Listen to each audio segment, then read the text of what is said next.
Hello friends, welcome you all. आज मैं आपके लिए जो वीडियो लेकर आया हूं, देखिए बात करेंगे द ग्रोइंग बैंक शेयर की। इस स्टॉक के माध्यम से बहुत कुछ चीजें सीखेंगे और बड़े टारगेट्स, एरिया ऑफ इंटरेस्ट के बारे में बात करेंगे। और छुपा हुआ शेयर तो जरूर होता है जब तक वो लाइमलाइट में नहीं होता है, लेकिन जब लाइमलाइट में आ जाता है तब नजर पड़ती है मीडिया की। जब वो मीडिया की नजरों में आता है तो वो सबसे बड़ा फायदे का सौदा होता है किसके लिए? जिस प्लेयर ने, जिसने भी उसको जल्दी समझा, स्मार्ट मनी के लिए वो और बेहतरीन मौका होता है बेचने का, प्रॉफिट बुक करने का, क्योंकि अब वो मीडिया की नजरों में आया है। तो चलिए डिटेल में समझते हैं द ग्रोइंग बैंक शेयर को।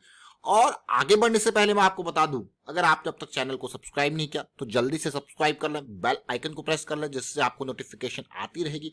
और प्राइस एक्शन सीखने के लिए आप ज्वाइन कर सकते हो मेंबरशिप ज्वाइन बटन पे क्लिक करके। जी हाँ, जब भी बात आती है प्राइस एक्शन की तो ये सीरीज आपके लिए रेडी है। ये सीरीज देखिए, बहुत कुछ है इसमें आपके लिए, बहुत सारी डिटेल्स, बारीकियां आपके लिए हैं। अब जरा देखिए, जिस ग्रोइंग बैंक की स्टॉक की बात कर रहे हैं उसका नाम है IDFC first bank. IDFC first bank आज की डेट में आप देख रहे होंगे कि 52,000 करोड़ का मार्केट कैपिटलाइजेशन हो गया है।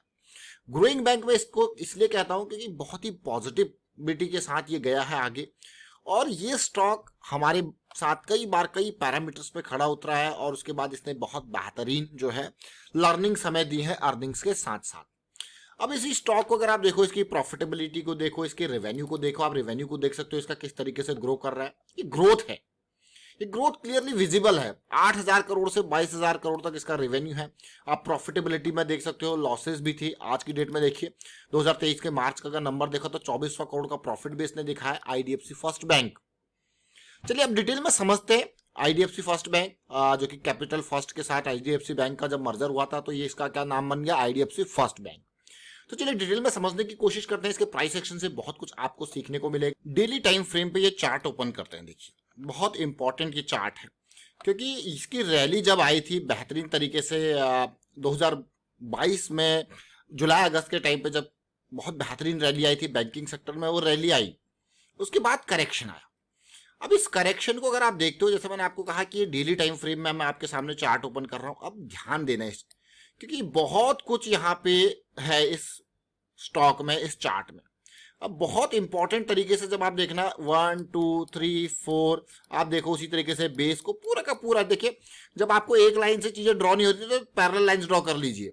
लेकिन जब ये कंसोलिडेशन मिली ब्रेकआउट के नियर, यानी कि 56 57 का ये लेवल, ये हमारे लिए बहुत इंपॉर्टेंट हो गया। क्योंकि ये जो, अगर आपने ट्रायंगल वाला वीडियो नहीं देखा तो प्राइस एक्शन सीरीज में जाके उसको अच्छे से देखें, समझे, बहुत डिटेल में, बहुत बारीकी से, बहुत एग्जांपल्स के साथ आपको बताया गया है। अब देखिए धीरे धीरे ये वाइड एरिया जो था वो कम होता गया। जब वो कम होता गया तो हमारा जो लॉस है ना, वो पहले, सबसे पहले देखिए, मैं आपको प्रॉफिट से पहले आपको कहता हूं कि लॉस के बारे में सोचो। वो लो रिस्क वाली अपॉर्चुनिटी में आ गया। अब देख रहे हो ना, यहां पे अगर मैं एंट्री लेता, डीप स्टॉप लॉस कहां पे था, अभी धीरे धीरे नीचे आते गया। अब मेरा जो लॉस है वो और मिनिमाइज हो गया, मतलब मात्र 4 पॉइंट का लॉस बना, समझ रहे हो? जो कि अगर मैं यहाँ पे एंट्री लेता तो वो दिखता 60 से लेके 52 8 पॉइंट का, यहाँ पे 10 पॉइंट का, लेकिन यहाँ कितना बन गया, 4 पॉइंट का लॉस।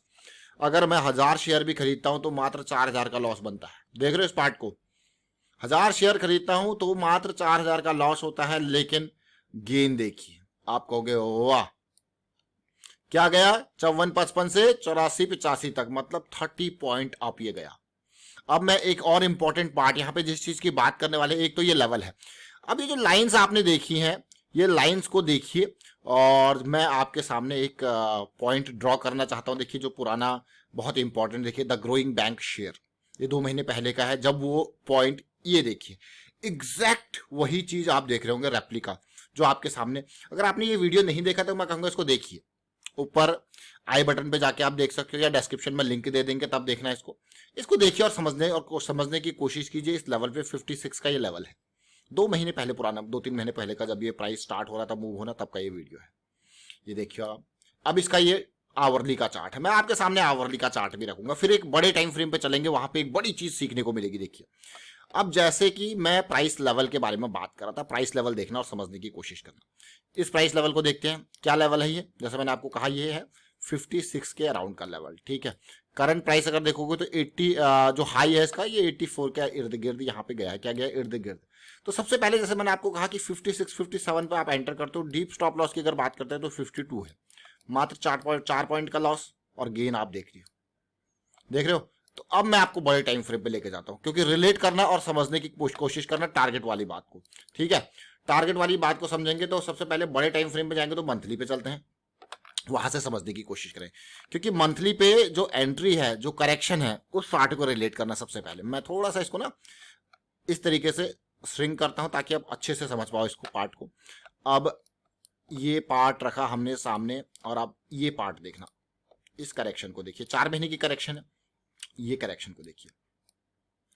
ऐसी सिचुएशंस जब मंथली पे मिलती है ना, तो जो टारगेट है वो बहुत इजी और आसान लगता है। अगर मैं इस लेवल की बात करूं, ये टारगेट बहुत इजी और आसान लगता है। अगर मैं ये सारे पॉइंट्स को कवर करने की कोशिश करूं, देखिए मैंने सारे पॉइंट को कवर करने की कोशिश कर रहा हूं, 1 2 3 4, ये नहीं कि खाली ये पीक, ये देखिए, देख रहे हो। अब ये 2 एरिया देखिए, फर्स्ट टारगेट 68 के अराउंड का है और दूसरा है 83 84 के अराउंड का। तो जैसे मैंने आपको कहा कि जब ये मंथली पे सिचुएशन ऐसी बनती है तो ये पिछले 3 महीने में बढ़िया रैली आपको देखने को मिली है। तो उन 3 महीनों में आप देख सकते हो, अगर परसेंटेज वाइज इस रैली को देखा जाए 56 के लेवल से, अगर परसेंटेज वाइज देखा जाए तो ये ऑलमोस्ट 45% मैक्स गया कि नहीं, 40% लगा लीजिए, तो 40% कम नहीं होता। देखिए ग्रोइंग बैंक शेयर, बट इसने हमको एक हाई प्रोबेबिलिटी वाली चीज बताई। क्या बताई? एक हाई प्रोबेबिलिटी वाली चीज। लेकिन स्टार्टिंग का हम कहां से हुई? अब कई बार अगर आपको कैंडल्स पढ़ने हैं, आप कहोगे नहीं भाई एनगल्फिंग वाली चीजें देखनी है एंड ऑल, तो जो स्टार्टिंग कहां से हुई, तो ओवरऑल अगर आप देखोगे तो मेजर स्टार्टिंग जो हुई वो ये लेवल है। और ये लेवल कौन सा लेवल है? ये लेवल पिछले साल का लेवल है, जब बैंकिंग स्टॉक्स बढ़िया रैली दे रहे थे, जहां पे हमने इंडियन बैंक को बहुत बेहतरीन तरीके से कवर किया, फेडरल बैंक को बहुत बेहतरीन तरीके से कवर किया। ये देख सकते हो। अब क्या है ये? Impulse correction. ये तो जस्ट स्टार्टिंग है, उससे इंपॉर्टेंट मूव ये, और टारगेट देखिए इजीली अचीव्ड। अगर आप ये देखते हो, ये लो पॉइंट क्या है? ये लो पॉइंट ऑलमोस्ट 30 के अराउंड का लो पॉइंट है। अगर ये देखोगे तो ये लो पॉइंट कितना 32 के अराउंड का है, और ये पॉइंट देख सकते हो आप। अमेजिंग रैली है कि नहीं है? तो मौके मिलेंगे, लेकिन मैं आपको ये कहूंगा कि हमेशा मौके जब भी मिलेंगे पॉजिटिविटी का सोचते हो तो अपना एरिया, क्योंकि एक मार्केट है ये, इट इज डायनेमिक, तो कभी भी आप गलत हो सकते हो। तो अपना जो दायरा है कि जब आप गलत हो रहे हो उस टाइम पे जो लॉस है वो हमेशा मिनिमम होना चाहिए। That should be the first priority to decide the loss that you are thinking कि भाई मुझे अगर मैं गलत होता हूं तो जो ये लॉस होगा दैट शुड बी मिनिमम। ये इंपॉर्टेंट पार्ट है भाई। टारगेट तो अचीव हो जाते हैं, लेकिन ये लॉस अगर गलत हो गए तो ये जब मिनिमम होगा तो ये हमेशा आपकी कैपिटल को बचाएगा। तो ये पॉइंट बहुत इंपॉर्टेंट है, इसीलिए इस पॉइंट को मैं हमेशा प्रायोरिटी देता हूं कि जब आप गलत हो रहे हो तो जो लॉस वो कम होना चाहिए, वो मिनिमम होना चाहिए, ताकि आप आगे आने वाले टाइम पे और अपॉर्चुनिटीज को ग्रैब करो। और अगर 50-50 चांस भी, मतलब अगर आपने 100 इन्वेस्टमेंट करी छोटी छोटी इस तरीके की, और वहां पे अगर आप 50 बार गलत भी हो रहे हो तो 50 बार का वो लॉस आपका लिमिट होगा, क्योंकि ये स्टॉक 30% मंथली वीकली पे 30-40% तो बहुत आराम से भागते हैं, जैसे ये भी 40% इजीली आपको कैप्चर कर गया कुछ ही महीनों के अंदर।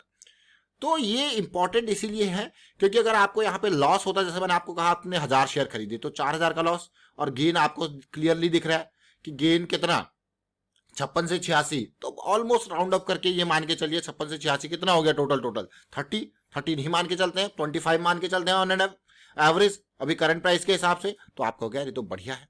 4000 5000 का लॉस मान के चल लीजिए 1:5 का। तो इसीलिए कि जब भी आपका लॉस है वो मिनिमम होगा, तो अगर आप 50%, मैं कहूंगा लेस देन 50% टाइम भी अगर आप सक्सीड करते हो अपने प्लान को लेकर, जो कि डाउन द लाइन आपका सक्सेस रेट अच्छा होगा ही होगा, तो वो आपको हमेशा एक एज देगा कि हाँ आपके लॉसेस होंगे तो लॉसेस को हमेशा डिफाइन करना है, उनको कम से कम रखना है।